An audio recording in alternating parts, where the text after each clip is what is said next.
sana tu. Nakakuchoka, karibu. Asante.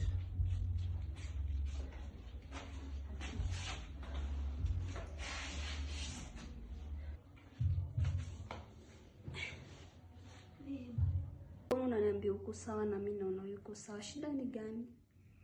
Wewe unajua pesa yote nimetengeneza leo 400.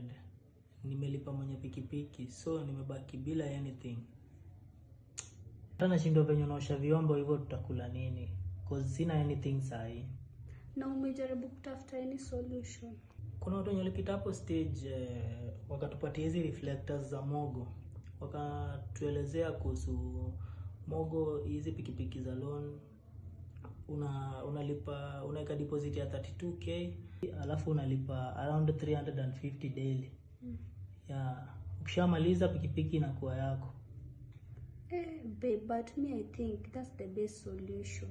Juu hata ina haja ushindo umelipa 400 per day. At the end pikipiki itakuja kwa yako. But babe, mimi naona kesho tuamkie tu huko kwa kampuni ya Mogo, tuende tukaangalie.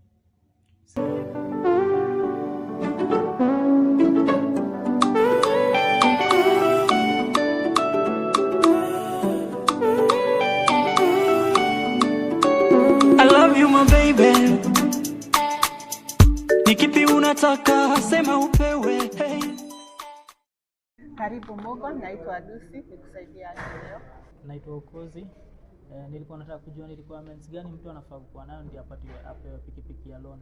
Unafaa kuwa na ID original, ARA pin na M-Pesa statement, lakini M-Pesa statement tutatoa tu hapa. And unafaa kuwa pia na guarantor, mwenye nimeona amekuja anafaa kuwa na ID, but naona mko naye hapa. Karibu.